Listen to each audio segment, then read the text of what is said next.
Bismillahirrahmanirrahim. Assalamualaikum warahmatullahi wabarakatuh. Alhamdulillahirabbil alamin. Wassalatu wassalamu ala asyrafil anbiya'i wal mursalin wa ala alihi wa sahbihi wasallim ajmain. Alhamdulillah, we meet again. Kita ketemu lagi. Today is I think number 7. Yang ketujuh, pembelajaran tentang pendidikan untuk pembangunan berkelanjutan berbasis Al-Quran for today. Untuk kuliah hari ini, pendidikan untuk pembangunan berkelanjutan berbasis Al-Quran. Kalau yang kemarin-kemarin masih ilmu umum tentang Education for Sustainable Development. For today's topic, kerana ini adalah proposal disertasi Umi, dan insyaAllah besok Umi akan ujian proposal disertasi, dan Umi sudah bikin dalam bentuk PowerPoint, so it's easier for you people to read up. Nanti Umi akan kirim ke bagian studio untuk bisa ditampilkan di pembelajaran kita lewat daring dalam jaringan kuliah tentang pendidikan untuk pembangunan berkelanjutan yang berbasis Al-Quran, atau dari perspektif Al-Quran yang yang diterapkan di Pondok Pesantren Al-Asriyah Nurul Iman, Parung, Bogor. Jadi pertamanya adalah latar belakang dari why I do this dissertation, or why I do this research. Kenapa Umi melakukan penelitian ini? Latar belakang, jadi kalau kita mau melakukan penelitian pasti harus ada problem first. So we see the problem and then we do the research. Jadi tujuan dari ilmu pengetahuan adalah EPC, is to explain, untuk menjelaskan kenapa ada terjadinya fenomena seperti ini, kenapa bisa terjadi situasi seperti ini, kenapa bisa ada masalah seperti ini. So we try to explain first, and then we try to predict. Contoh yang paling bagus itu selalu kalau Umi ngajar kuliah itu contoh seperti banjir. Kenapa bisa terjadi banjir misalnya di Jakarta? Kerana Jakarta itu adalah satu kota yang diteluk. Jadi seperti kita di Bogor, apalagi di Parung itu kan tinggi. Jadi ketika hujan di Parung, Bogor, atau di daerah Bogor aja, itu airnya pasti akan turun mengalir sampai ke Jakarta. That is the explanation, that is penjelasannya. And then jadi dari situ kita tahu, oh ternyata kalau hujan lebat di Bogor, walaupun Jakarta kering, tidak ada hujan sama sekali, mendung juga tidak, tiba-tiba kok bisa ada banjir? Oh, kerana kiriman dari Jakarta, dari Bogor, dan itu bisa terjadi. Itu is the explanation atau penjelasannya. Terus we try to predict, oh jadi kalau hujan di Bogor, berarti kemungkinan besar pasti Jakarta akan banjir. So, well, how do we do? So we try to control supaya tidak ada hujan lebat di Bogor, malah yang banjirnya di Jakarta. Bogor nggak banjir. Jadi we try to control. Jadi tujuan dari ilmu pengetahuan itu tiga: explain, predict, and control. Menjelaskan, memprediksi, dan juga untuk mengendalikan. Dan itu adalah selalu pasti akan menjadi latar belakang dari masalah penelitian, mau S1, S2 atau S3. Jadi kalau di disertasi Umi ini tentang Education for Sustainable Development, atau pendidikan untuk pembangunan berkelanjutan, pendidikan untuk pembangunan. So is PPB atau PPB, pendidikan untuk pembangunan berkelanjutan berbasis Al-Quran di Pondok Pesantren Al-Asriyah Nurul Iman. Jadi latar belakangnya adalah, sebenarnya kalau sebelum terjadinya COVID atau flu Cina ini, Umi tidak berfikir untuk latar belakang dari masalah tentang sustainable development atau pendidikan untuk pembangunan keberlanjutan itu dari latar belakang dari COVID atau flu dari Cina ini. Kerana waktu itu Umi masuk kuliah di 2019, belum ada apa-apa tentang corona atau COVID atau flu Cina atau whatever. So everything was happily ever after, atau semuanya senang bahagia, happy. Jadi waktu itu latar belakang masalah Umi adalah tentang bagaimana sebuah education social organization atau pendidikan sosial, organisasi pendidikan sosial seperti pondok pesantren, harus bisa independent, sustainable and resilient. Jadi semua organisasi sosial, apalagi organisasi sosial pendidikan, itu harus bisa independen, mandiri, sustainable, berkelanjutan dan resilient. Resilient itu tahan banting. Jadi mau kena angin puyuh ke, angin lemah lembut atau whatever, tetap dia bisa bertahan. Jadi mau difitnah bagaimanapun, mau dijelek-jelekin bagaimanapun, atau mau dibuat hoax atau bagaimanapun, tetap bisa kuat dan bertahan. Itu yang namanya resilient. Jadi pernah ada dosen di UMI, waktu Umi kuliah psikologi S1 di UI, itu dosen UMI melakukan penelitian tentang resiliency. Bagaimana seorang anak, karena dosen UMI itu dosen dari psikologi anak, itu melakukan penelitian tentang resiliency di anak. Kok bisa ada anak yang resilient, ada anak yang cengeng, lembek benyek, lola, atau tell me, lemot. Tapi kok bisa ada anak yang tahan banting, mau dihajar, mau maksudnya hajarnya maksudnya mau socially, physically atau emotionally, mau dia dikasih ujian, cobaan yang berat, tapi tetap bisa bertahan.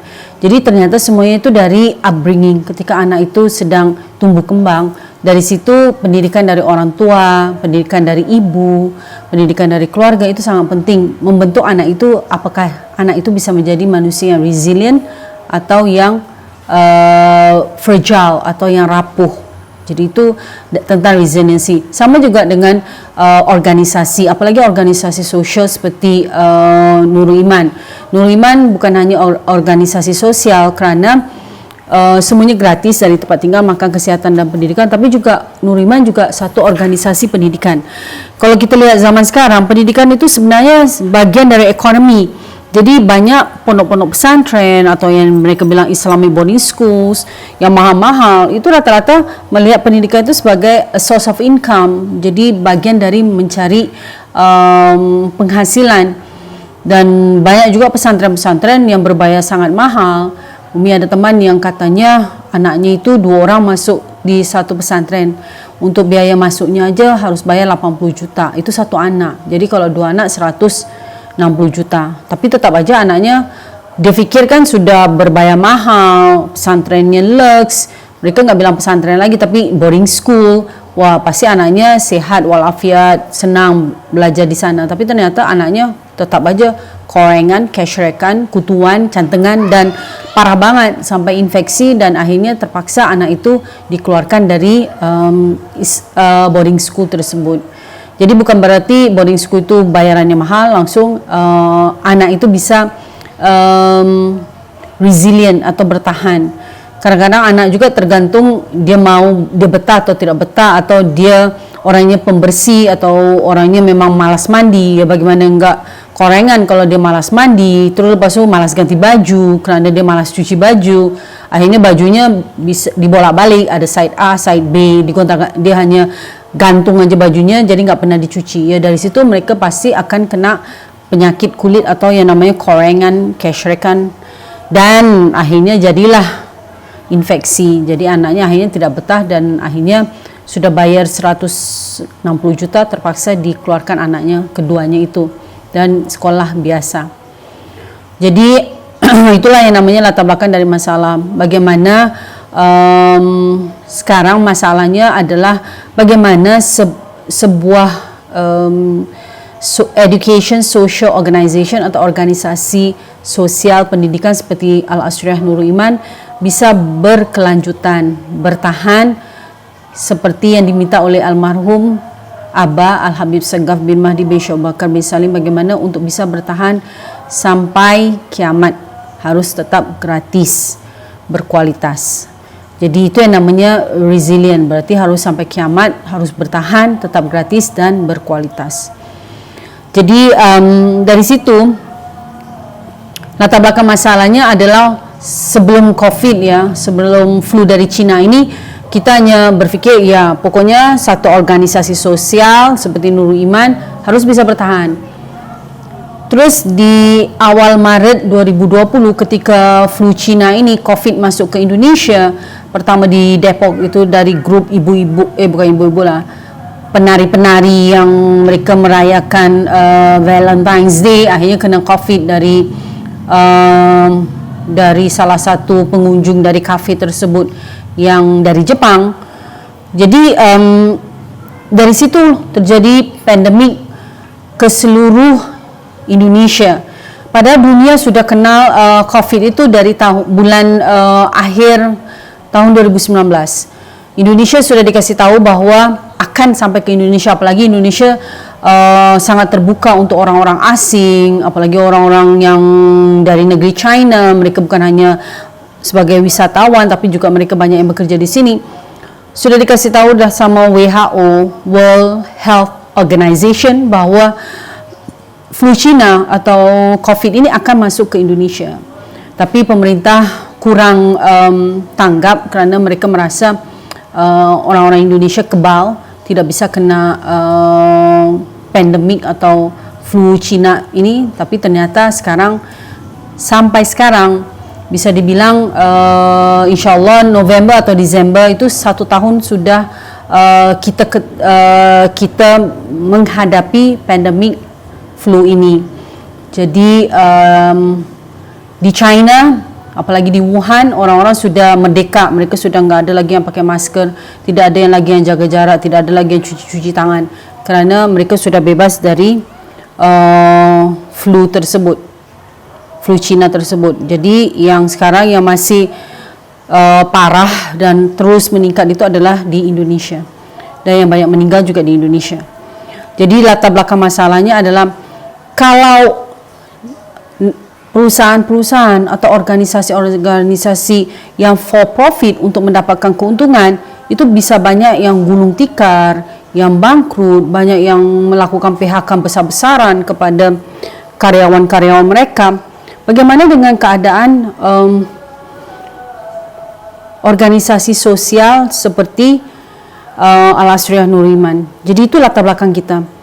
Jadi Umi mulai dengan tahun 2020 tercatat dalam sejarah dunia sebagai tahun pandemik COVID-19 yang berasal dari Wuhan, China. Sudah lebih dari 1 juta orang meninggal dunia di seluruh dunia. Lebih dari 35 juta orang ya terinfeksi dan bertambah. Jadi lebih dari 35 juta terinfeksi dan ini bertambah terus.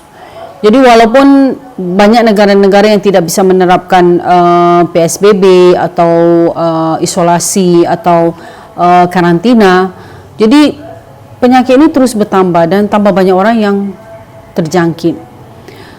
Semua sudut pandang kehidupan manusia menjadi chaos atau havoc, atau bisa dibilang terjadi kiamat kecil.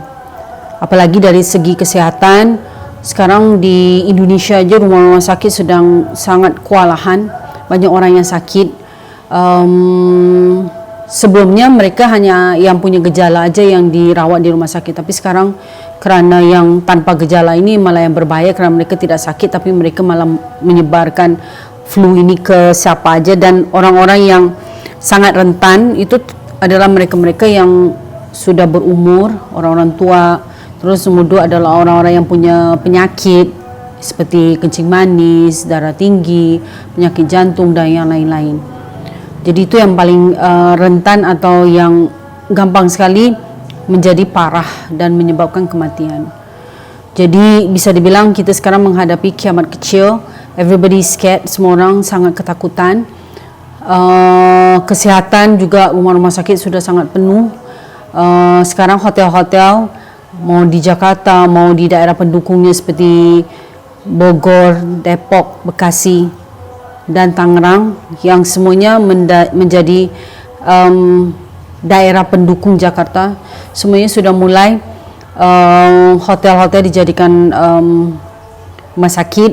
Terus kalau seperti di Bekasi, stadium atau gedung olahraga dijadikan rumah sakit.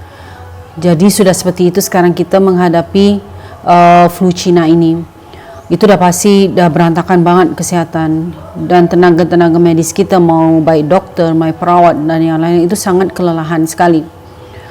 Selain kesihatan yang hancur sekali, Dan itu bukan hanya di Indonesia, tapi di seluruh dunia. Mau di Amerika, negara yang sangat kaya raya, mau di Brazil, yang kedua terbanyak orang yang meninggal, and then there's India juga sama parahnya.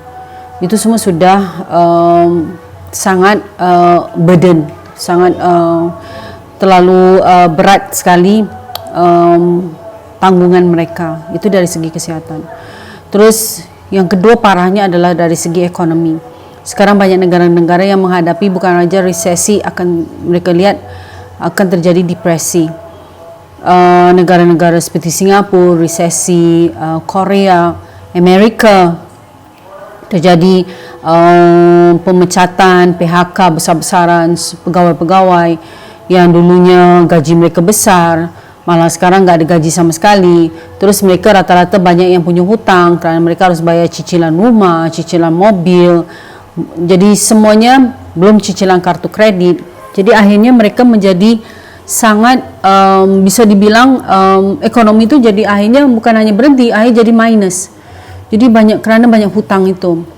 Jadi banyak pabrik-pabrik yang juga harus tutup mula-mula sementara kerana kita ada yang namanya kluster dari pabrik-pabrik juga yang menyebabkan orang banyak yang sakit yang bekerja di pabrik. Kerana pabrik itu kan tempatnya kan tertutup, pakai aircon, terus manusianya banyak. Jadi nggak ada pertukaran udara yang segar. Dari situ yang membuat akhirnya COVID cepat sekali menular. Terus dari segi pertama kesihatan, terus we have economy. Baru dari ekonomi juga pendidikan. Jadi kalau kita bisa lihat rata-rata anak-anak banyak yang tidak bisa sekolah, dan bagi mereka it's now every day is a holiday. Walaupun mereka bilang mereka masih belajar lewat daring, online, mereka bisa belajar lewat smartphone atau dari tab, tapi tetap saja tidak bisa sekolah seperti mereka sekolah seperti biasa. Yang namanya sekolah, yang namanya pendidikan itu bukan hanya belajar dari online.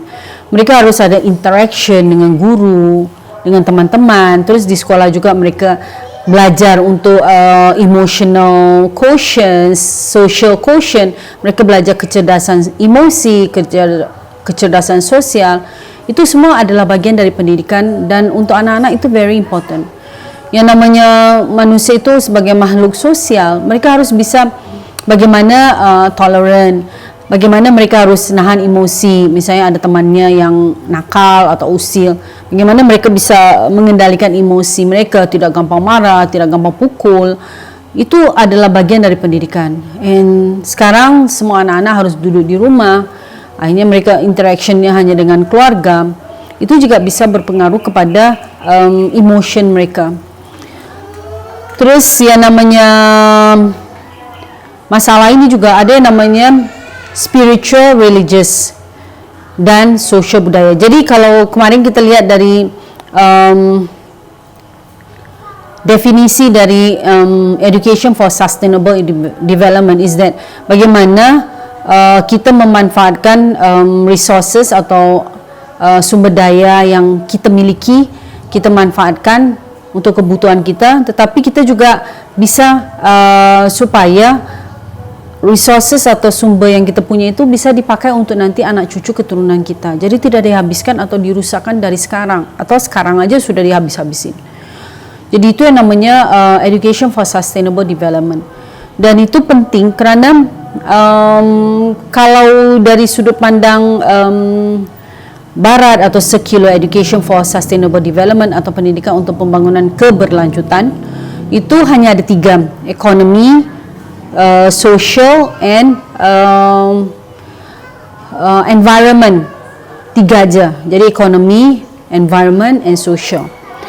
Jadi kalau pendidikan itu maksudnya di ekonomi. Padahal kalau di penelitian Umi pecahkan lagi dari 3 ini menjadi 5. Jadi pendidikan untuk pembangunan berkelanjutan itu harus ada 5 bagian. Economy, yes. Environment, yes. And then we have the economy, environment, and social. Tetapi juga harus ada yang namanya education. Dan education nggak bisa dibawa ekonomi, kerana kalau education dibawa ekonomi, orang akan melihat pendidikan itu sebagai commerce, sebagai bagian dari mencari uang, mencari kekayaan. Bayangkan kalau pesantren untuk biaya masuknya aja 80 juta. Terus yang masuk bukan 100, 200, tapi 1000 gitu. Kan bagaimana kayanya yang punya pondok.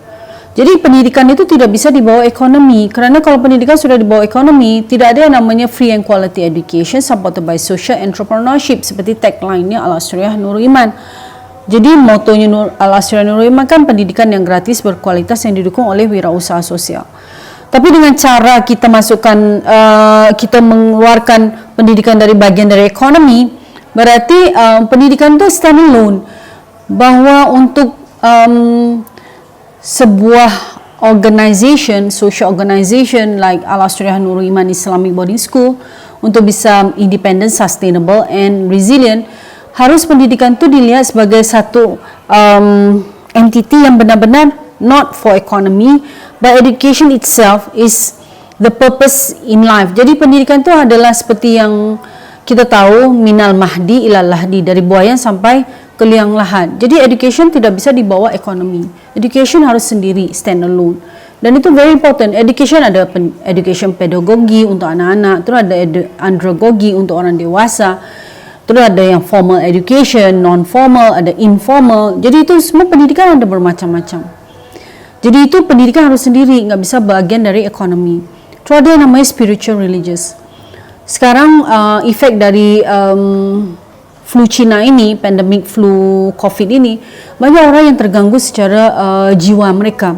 Karena satu, mereka tidak ada di dalam pendidikan untuk pembangunan berkelanjutan itu di secular, bahwa ada yang namanya spiritual atau religious. Kita tahu bahwa Allah akan pasti memberikan kita cobaan, ujian selama kita masih hidup.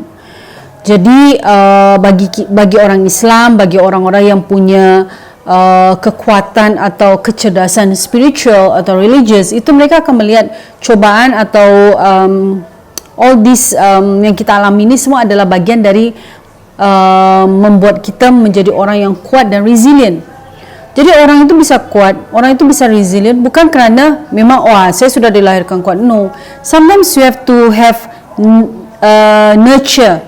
Berarti dari lingkungan itu bisa menyebabkan kita lebih kuat dan bertahan. Jadi kalau kita tidak ada yang namanya spiritual atau religious untuk bisa kuat, bisa sustainable atau berkelanjutan, itu yang terjadi sekarang. Jadi sekarang kerana pandemik COVID-19 ini banyak terjadi kekerasan dalam rumah tangga, KDRT, kekerasan dalam rumah tangga. Suami pukul isteri, terus isteri pukul anak. Jadi itu yang terjadi kerana orang-orang pada stres. Banyak yang depresi kerana mereka banyak kefikiran bagaimana saya punya pekerjaan, kalau masih ada pekerjaan. Terus kalau enggak ada pekerjaan, bagaimana saya mau kasih makan anak isteri saya, bagaimana saya mau bayar cicilan rumah, bagaimana cicilan mobil, bagaimana cicilan kartu kredit. Itu menjadi orang itu banyak yang tertekan, akhirnya mereka melakukan kekerasan.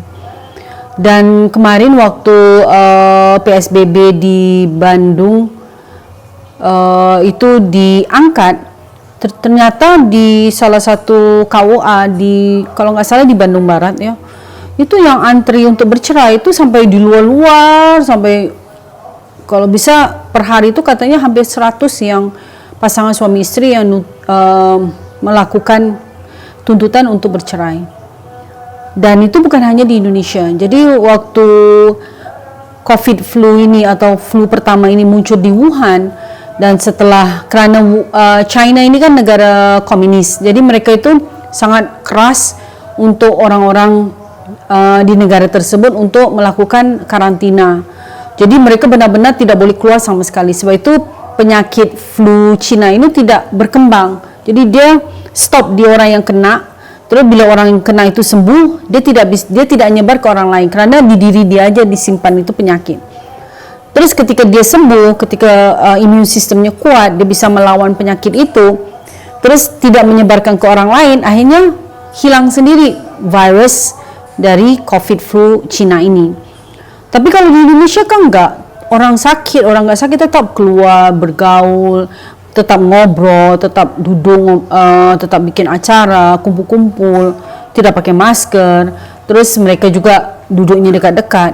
Jadi akhirnya tambah menyebar. Jadi akhirnya bisa dibilang kalau Jakarta aja yang paling banyak yang kena flu COVID ini, ya bisa dibilang hampir semua orang Jakarta sudah kena.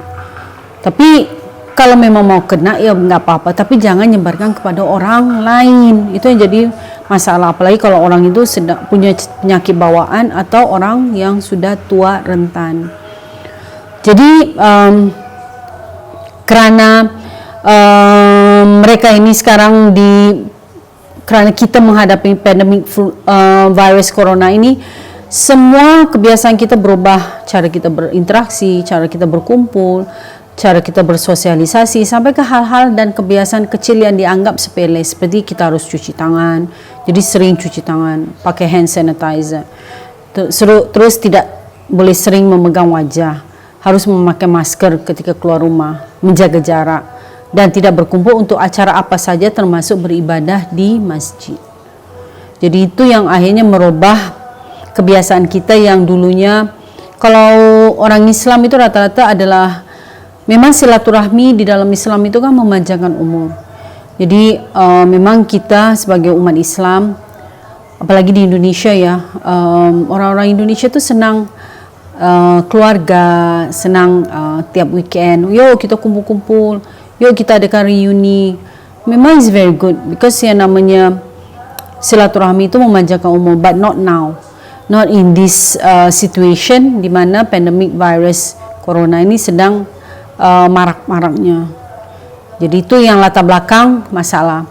Jadi karena pandemic flu ini terjadi di seluruh dunia, orang tidak bisa bekerja, orang harus duduk di rumah, orang tidak bisa berinteraksi. Akhirnya banyak perusahaan-perusahaan yang for profit, mau di Amerika, mau di Eropa, banyak yang gulung tikar. Jadi itu yang latar belakang masalahnya adalah bagaimana organisasi sosial seperti pondok pesantren yang selalunya tergantung sama donasi, tergantung sama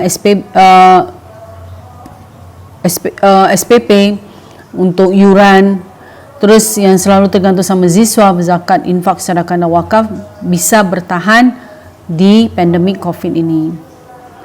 Terus jadi latar belakang lanjut lagi, tujuan dari pendidikan untuk pembangunan berkelanjutan untuk menciptakan khalifah di muka bumi ini sebagai rahmatan lil alamin. Hubungan antar manusia atau hablum minan nas, hubungan antar alam atau hablum min alam, yang akan pasti berujung kepada hubungan kepada sang khalik, hablum minallah. Jadi whatever we do, ini semuanya adalah, jadi tujuan pendidikan untuk pembangunan berkelanjutan adalah untuk menciptakan khalifah di muka bumi ini. Jadi khalifah itu kita manusia ini adalah khalifah, penjaga. Kita juga yang sebagai hamba Allah yang harus menjaga semua makhluk yang ada di muka bumi ini, mau hewan, mau tanaman. Sebagai apa? Khalifah kita ini sebagai rahmatan lil alamin, kasih sayang untuk seluruh alam. Itulah manusia. Dan itu adalah peran kita sebagai pemimpin di muka bumi ini. Terus ada yang namanya hubungan manusia dengan manusia. Itu yang selalu sangat penting ya. Ada yang istilah IQ gets you hired, EQ gets you promoted. Intelligence quotients atau kecerdasan IQ itu membuat kita bisa diterima bekerja. Tetapi kecerdasan emosi atau emotional quotient itu yang membuat kita bisa naik pangkat, bisa disayang dengan atasan kita, dengan teman-teman kerja kita. Itu yang paling penting, itu adalah memang hablum minan nas. Dan itu yang tujuan dari pendidikan untuk pembangunan berkelanjutan, dan untuk semua, sebenarnya bukan hanya di pendidikan untuk pembangunan berkelanjutan, tapi untuk semua pendidikan. Terus ada yang namanya hubungan antar alam atau hablum min alam, yang akan pasti berujung kepada hubungan kepada sang khalik, hablum min Allah. Jadi kita semua ditakdirkan, diciptakan untuk menjadi khalifah di muka bumi ini. Sebagai apa? Rahmatan lil alamin. Jadi yang hubungan antar alam itu yang membuat kita harus bisa berinteraksi dengan manusia. Kerana untuk menjaga alam ini, kita harus kerjasama dengan orang lain. Dan disitulah kita akan terciptanya hubungan dengan Allah. Jadi ketika kita bisa menjaga alam ini sebagai rahmatan lil alamin dengan bekerja sama dengan manusia, sesama umat Islam, sesama orang Indonesia atau sesama dunia, globalization itu namanya. Itu tujuannya adalah supaya hubungan kita bisa baik atau terciptanya hubungan yang dekat antara kita sama Allah atau hablum min Allah. Jadi pendidikan yang seperti ini akan mengarah kepada pembentukan nilai-nilai spiritual generasi muda agar mampu hidup mandiri, memiliki kepedulian lingkungan dan sosial secara berkesinambungan, sehingga mampu berkontribusi terhadap kehidupan berkelanjutan bagi generasi mendatang. Jadi kan kita tahu Education for Sustainable Development itu bagaimana kita memanfaatkan sumber yang ada sekarang untuk bisa nanti dipakai oleh generasi yang akan datang. Jadi kalau kita menghabiskan sumber yang ada sekarang, pasti generasi yang akan datang nggak ada apa-apa. Jadi kalau kita banyak nonton film-film science fiction seperti Mad Max gitu, itu bagaimana kita sekarang ini menghabiskan resources, dan yang paling berharga itu adalah air untuk minum. Itu dihabiskan oleh generasi yang dulu, akhirnya orang-orang yang baru datang itu nggak ada air minum. Jadi walaupun mereka punya minyak, mereka punya emas, tapi percuma, you cannot live without water. Manusia 3 hari aja tidak minum air langsung mati. Jadi mau kita punya emas, punya berlian, punya minyak, punya batu bara, tapi kita nggak punya air minum, that's it. Because water is a source of life. Jadi ada satu penelitian Umi baca, disertasi doktor dari Ibu Nora bin Hamad dari satu universitas di Inggris. Itu menceritakan bagaimana sustainable development dalam bentuk bagaimana kita tuh harus menjaga lingkungan kita supaya air itu tetap bisa ada, tidak habis dan tidak terkontaminasi. Karena water is a source of life. Sebab itu kalau di sini anda lihat ada yang namanya Ointika. Kenapa waktu itu almarhum Al-Habib Segaf bin Mahdi bin Syekh Abu Bakar bin Salim punya dan harus kita punya usaha air minum. Kerana yang namanya air minum sebagai sumber kehidupan tidak boleh kita pakai atau tidak boleh kita beli. Misalkan bayangkan 15,000 santri Al-Asriah Nur Iman. Kalau kita harus beli air minum setiap hari 1 botol, itu kan sangat boros. Jadi lebih baik kita punya sendiri. Jadi anak santri bisa minum gratis. Dan air ini sudah didoakan sama almarhum Al-Habib Segaf bin Mahdi bin Syekh Abu Bakar bin Salim. Dari sumber airnya, siapa yang minum air ini akan sehat, kuat, cantik untuk beriman, beribadah dan mencari ilmu dan ridhonya Allah Subhanahu wa taala, bermanfaat buat Islam. Okay, next. I will stop at 5 o'clock. Jadi 1 jam aja. Umi akan berhenti di jam 5. 1 jam aja supaya anda tidak tidur. Kerana Umi tahu anda pasti sedang tidur-tiduran. So kalau kita lihat dari definisi Education for Sustainable Development, pendidikan untuk pembangunan berkelanjutan, itu dari sudut pandang umum itu hanya 3, social, environment and economic. Tapi dari penelitian yang Umi lakukan di Nur Iman, harus ada tambahan dari sudut pendidikan dan juga dari sudut spiritual, religious. So itu yang ditekankan untuk penelitian yang dilakukan oleh Umi adalah dari sudut pandang Islam. Jadi dari sudut pandang Islam tentang pendidikan untuk pembangunan berkelanjutan adalah the concept of sustainable development in Islam can be defined as the balanced and simultaneous realization of consumer welfare, economic efficiency, attainment of social justice, and ecological balance in the framework of an evolutionary knowledge-based, socially interactive model defining the Suratic process. What is the Suratic process? The Suratic process is the consultation or participatory ruling principle of Islam. Jadi ini didapatkan dari www.ecomena.organization.islam stripe is not stripe, is hyphen sustainable hyphen development. Later I will give you the link so you can look up yourself. So konsep pembangunan berkelanjutan dalam Islam dapat didefinisikan sebagai realisasi kesejahteraan konsumen yang seimbang dan simultan, efisiensi ekonomi, pencapaian keadilan sosial, dan keseimbangan ekologis dalam kerangka model evolusi berbasis pengetahuan, interaktif sosial yang mendefinisikan proses Suratic. Proses Suratic adalah konsultasi atau prinsip Islam yang partisipatif. Jadi ini adalah pendidikan untuk pembangunan berkelanjutan dari sudut pandang Islam. Jadi kalau Islam itu lebih teliti ya, lebih terperinci tentang bagaimana kita untuk bisa berkelanjutan itu kita harus pembangunan berkelanjutan itu harus ada kesejahteraan konsumen yang seimbang dan simultan. Jadi berarti ini dari sudut pandang ekonomi. Jadi kalau dari sudut pandang ekonomi kita harus sejahtera, seimbang dan simultan. Terus ada juga dari sudut ekonomi ada yang namanya efisiensi ekonomi. Jadi ekonomi juga harus efisien. Jadi tidak boleh membazir, tidak boleh boros, tidak boleh jor-joran. Apalagi misalnya kita seperti Indonesia, kita sangat kaya. We have everything. Kita punya segalanya. Mau pohon, tanaman, hutan, kayu, belum lagi batu bara, emas, berlian, terus air, laut, itu semua kekayaan yang Allah berikan kepada kita. Tapi kita tidak bersyukur. Kita jor-joran, kita merusak hutan, kita bakar hutan, akhirnya makhluk-makhluk yang tinggal dalam hutan, mau tanaman, mau hewan mati, terbakar. Akhirnya terjadilah global warming, panas bumi.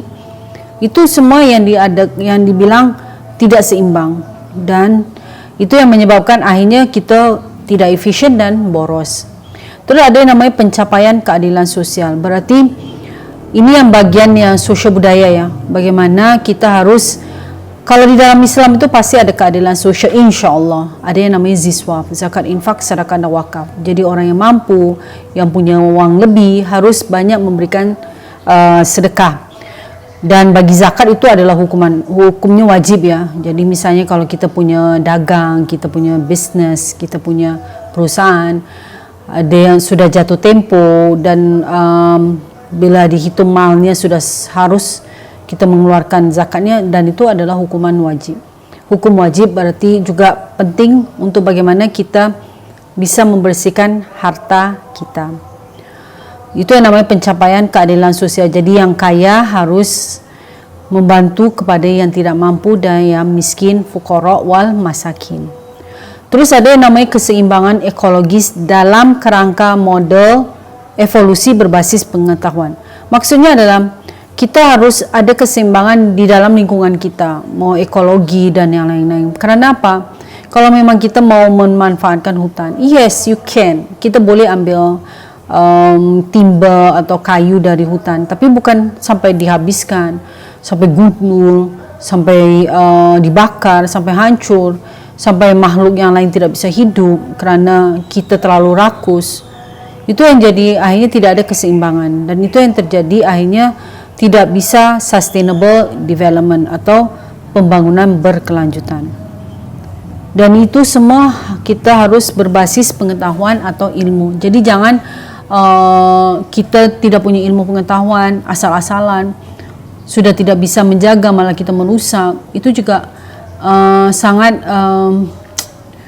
is very scary ya, sangat menakutkan kalau kita punya manusia yang sudah tidak peduli, Dia hanya rakus, maunya untuk diri dia nafsi-nafsi, nggak peduli dengan orang lain.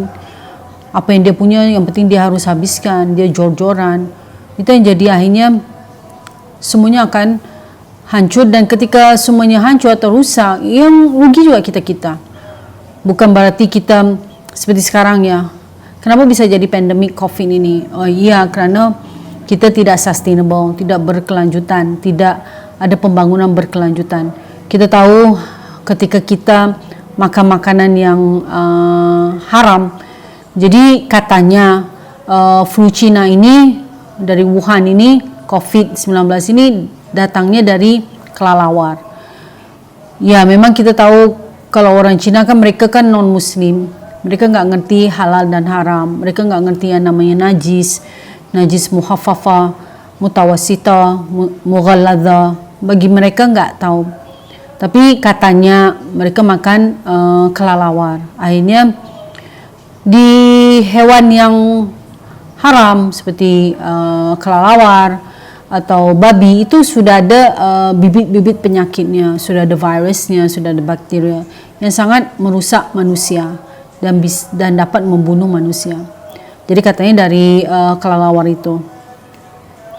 Jadi ketika dimakan akhirnya kenalah mereka COVID. Akhirnya COVID ini bisa menyebar dari hewan ke manusia dan dari manusia ke manusia. Di situ yang pentingnya kita punya ilmu pengetahuan. Terus ada yang namanya interactive social yang mendefinisikan proses surotik.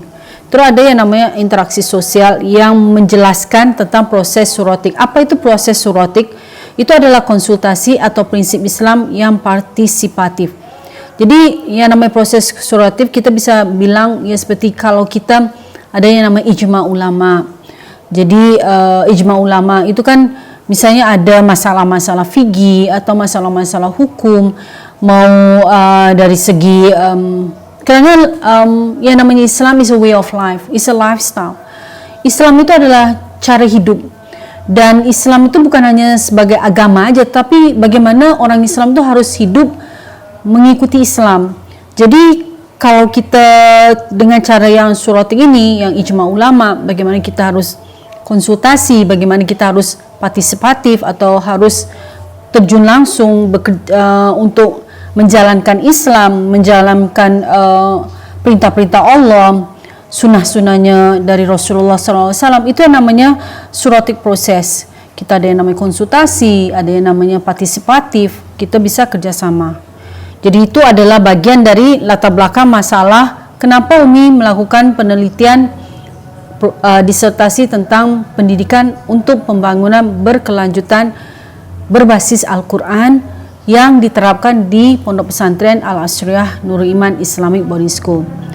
Jadi nanti insya Allah Umi akan memberikan PowerPoint-nya ke bagian studio untuk mereka bisa tampilkan supaya Anda bisa catat. Jadi jangan hanya save, tapi Anda harus catat karena penting untuk nanti Anda bisa mengerjakan tugas kelompok Anda. Jadi sampai di sini dulu, insya Allah. Walaupun ilmunya masih akan dilakukan penelitian untuk disertasinya Umi, tapi bagi Umi Al-Quran is a book of knowledge. Al-Quran adalah buku tentang pengetahuan ilmu. Jadi apa yang terjadi di muka bumi ini, apa yang terjadi di manusia, di alam kita, di kehidupan kita, semuanya harus balik ke Al-Quran. Jadi kita harus benar-benar buka Al-Quran, melakukan penelitian. Jadi semua penelitian yang ada tuh harus berbasis Al-Quran. Karena Al-Quran itu yang menjawab semua yang ada, yang terjadi di muka bumi ini. Seperti sekarang, Al-Quran sudah ada bahwa kalau terjadi pandemik atau terjadi wabah, marad atau penyakit, kita harus menjauh atau harus karantina. Jadi supaya penyakit itu tidak menyebar. Ini penyakit-penyakit yang berjangkit ya. Kalau misalnya kita ada teman yang kena cancer kan nggak berjangkit. Atau teman kita kena stroke, itu kan nggak berjangkit. Atau dia kena sakit jantung atau kencing manis, itu nggak berjangkit. Itu nggak apa-apa kalau kita mau datang besuk teman kita yang atau keluarga kita yang sedang sakit yang tidak berjangkit.